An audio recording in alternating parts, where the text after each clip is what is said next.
Oh, hello. You startled me.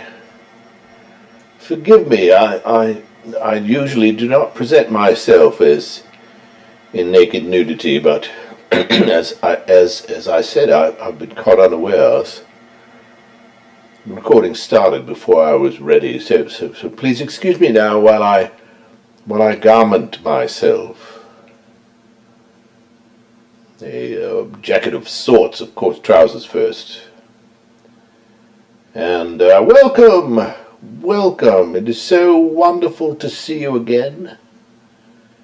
Yes, I'm excited. I have a story to tell you. Science fiction space adventure story. And I'm not going to waste any time. Let me put on my helmet, my character. It's a story about me, you see. And let me put on my character helmet. Here we go. Resting on my shoulders. Quite attractive here. And so you settle back. And let me bring the visor plate down.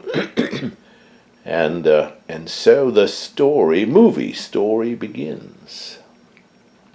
Outer space, you know. So it's about me. So I'm the character. I'm the main character. I'm the what do we call it? Protagonist.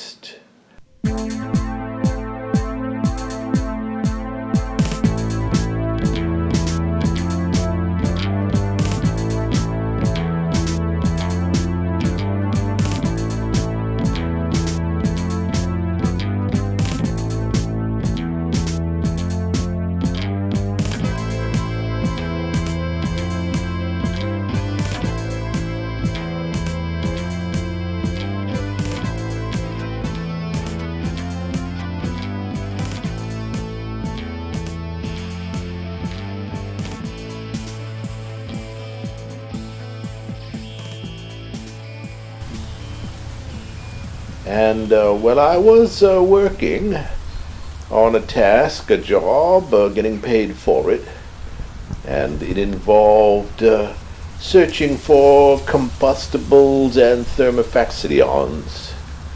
And in the process, I moved through this environment and raised a little stardust, I guess you could say. Yes, I require clearing my throat occasionally.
And in the process, I found some very delightful baubles and bangles and beads. And I celebrated my good fortune, although I bore in mind that sometimes good fortune comes with claws and fangs and teeth and a kick in the head.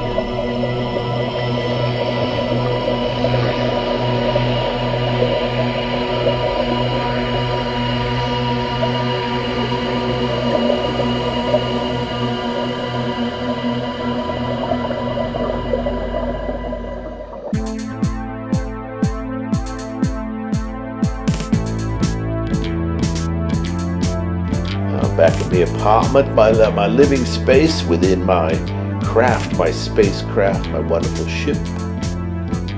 I sat back and ate some rice checks or wheat checks, or maybe a combination of them both as my breakfasting cereal, or sometimes at lunch, with caramel coating or what have you. From the wild, vast reaches of interplanetary space, those famous bite-sized cereals, Wheat Chex and Rice Chex, bring you Space Patrol!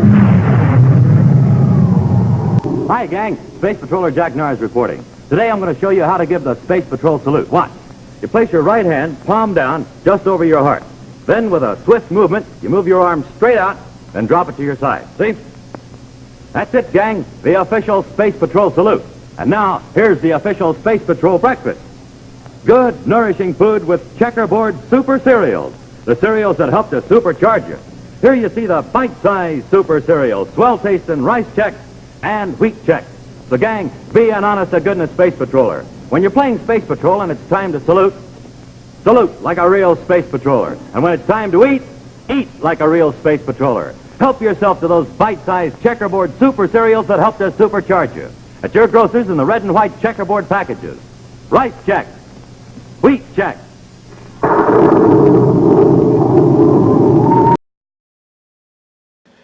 And I was watching the viewer plate when there was a knock upon my door. Well, I paused the viewer. No, I didn't. I let it run. I just made it a little obscure. And set my bowl of Crispies, Chex and the like away, and went to the door, and lo and behold, there was an agent of higher powers, not an angel perhaps, not a devil either, but an agent of the governing bodies, not a secret agent either, because it was a secret agent. I wouldn't have known who it was, or that it was, what it was. Anyway, the agent approached. The agent's going, hey, are you the Bumbling Gentleman, also known as Bob, what have you? And we have some questions for you. You appeared on some security devices observing your behavior, and you seem to have absconded with some things that were not yours. And I said, well, I found them. I didn't see any ownership about and the like, and so I'll give them back. That's not the case. That's not the case, said the agent. When you do things like this, there's punishment involved, and discreet and indiscreet punishment. And then he burst into laughter. I'm not here to punish you. I'm here to enlist your services as a fine and talented young gentleman. And of course, I'm going like, hey, that young part is kind of curious, I've been around the block, as it were. In any event, the agent said, we have found that perhaps it would be of value to us if you could be so kind as to find more of these discrete and ambiguous particles. And, of course, you'll be well taken care of and remunified, as it were. And I said, of course, well, I'm very busy, I'm a very busy and important lad.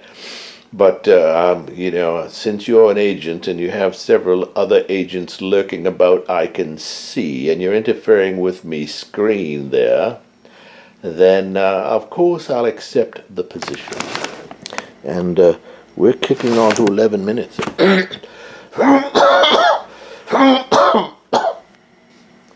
So off I went back to where I was in another environment, hell-bent, heck-bent. Can't say hell anymore. And on finding some more of the micri bits and eleutheriums. So I searched and I searched and I searched up and down, and I must say, montage of searching.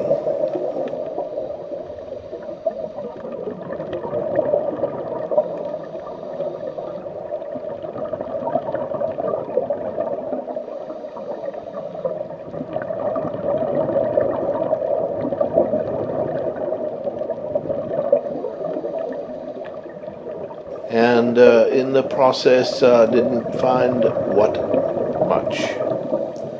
But as I was searching, probably cut to another scene, and a lovely couple was playing about, young and shiny and sparkly, and they were leaving the waterish world, the vapor world, and climbing up upon some beachfront, I gather.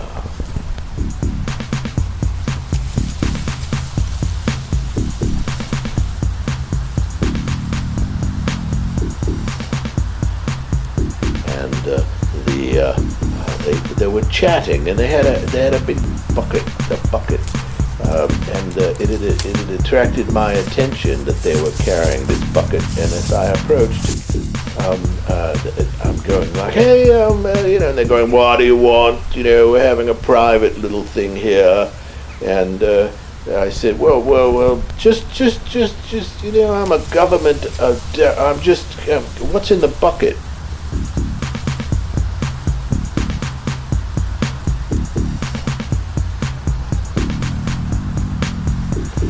And they showed me it was their lunch, it was a picnic and the like, and so I was going like, and it was like,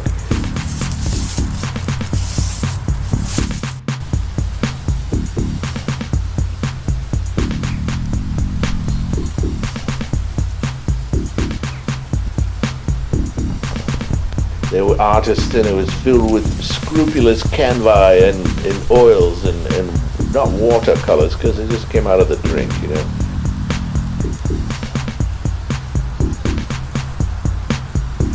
And they probably were going to be doing some artwork on the beach under the 15 suns and the glorious purpling changing clouds.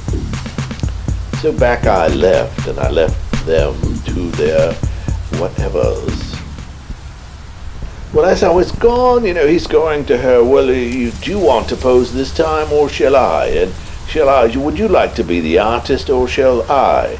Or shall we have some, and she's going like, will you settle down?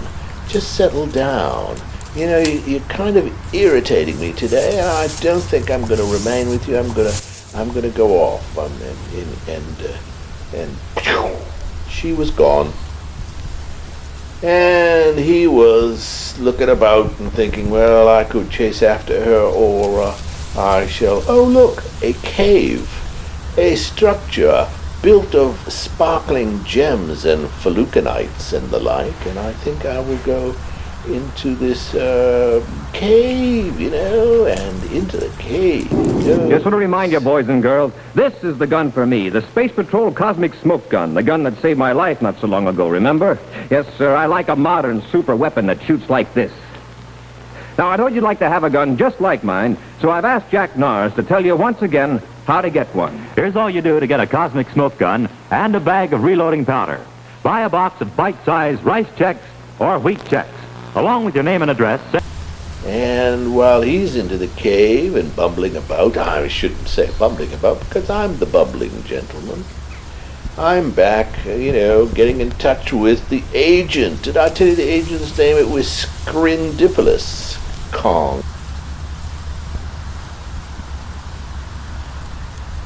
And so I'm contacting the agent and saying, I'm not having much luck, it's been years and days and the like, and not much luck at all.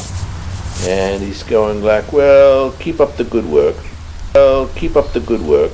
Well, keep up the good work. Well, keep up the good work. Well, keep up the good work. So I ran into this suspicious character, of course one always does, and the suspicious character is inquisitoring me about what I've been doing and stuff in the environment, and I'm saying, nothing. But since he's quirked my curiosity, I decide to head back to the beach a little bit, but as I'm out there on my ship, about to make the retract, I see the girl creature coming. gonna be wild. And when you left me, I just smiled. Life's gonna be wild. But you just cried when I gave you a sigh. But you just cried. Oh, I went back. I had a little tip with the boy, guy, what have you, and then I went back. And he's gone. I couldn't find him. He's on the beach and stuff. And I have the baddest of thoughts. I've been sick and tired of you. You just cried and said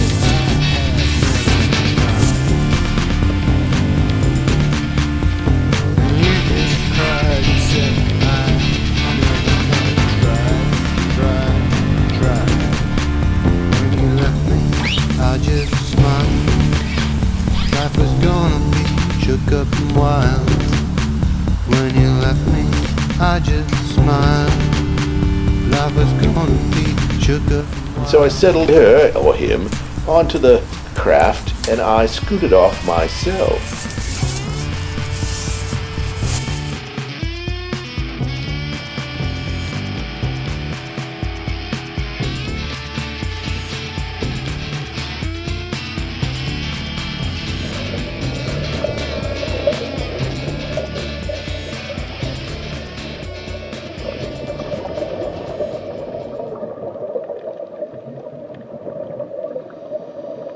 Well, lo and behold, whilst I'm doing this, cut to another scene.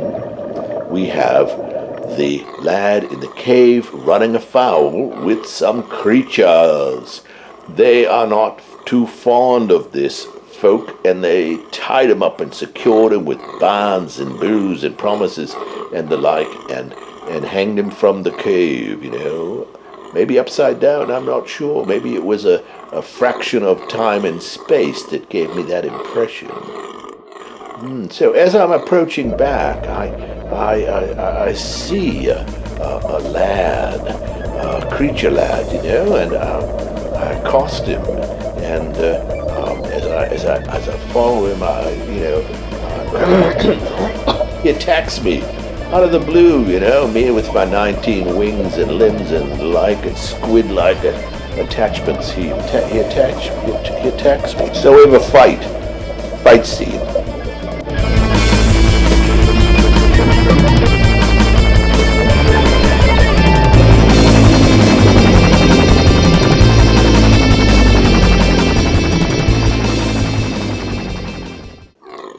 And I overpower him, and in grapples I bring him into the cave, and I find the lad, Timothy, or Speck was his name, and I begin to release him, but then I'm interestingly questioning the alien creature, and lo and behold, have I said it before, behind us and above us and around us, another alien creature appears, and he's threatening me to release his compatriot companion, which I do because he's holding me with life and death, stuff upon, and I distract him, and the kid distracts him, and we enter into another battle scene, a fight scene across many planes and planets and the like, all within this cave and stuff.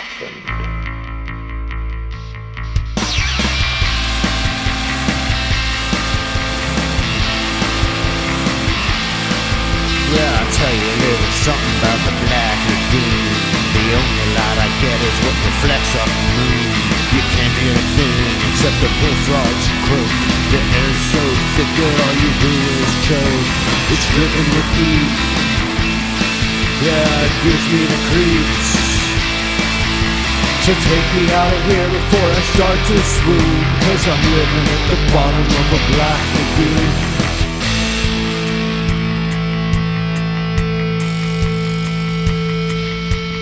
I live with the snake and the spider and the frog, and I roam under cover of a permanent fog. Well, I ain't got nobody gonna give me no kiss. I'm telling you now, I can continue like this. It's a place full of woes, oh, where nobody goes. I hope that someone comes along and save me soon, 'cause I'm living at the bottom of a black lagoon.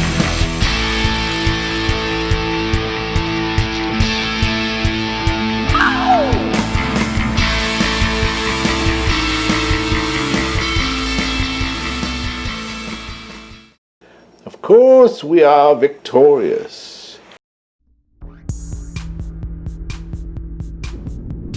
And I am able to secure some of this stuff I was looking for that the agent has sent me out in the first place, you know. And so the agent comes and congratulates the beings, the creatures, the bad, what have you, and off we cut to being back at my ship apartment space, and the couple reunited artists, what have you, decide that it hasn't been such a bad day.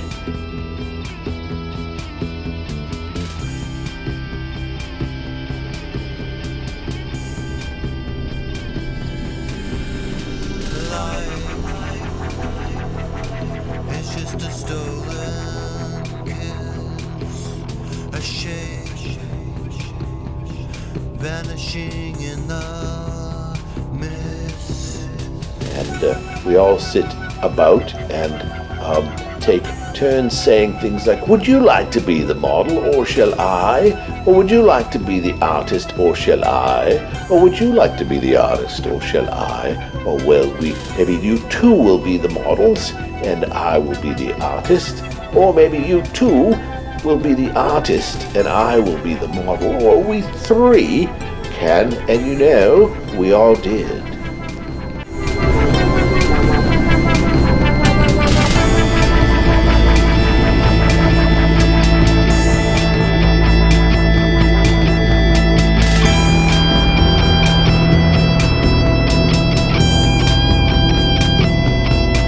And there is nothing that you can hold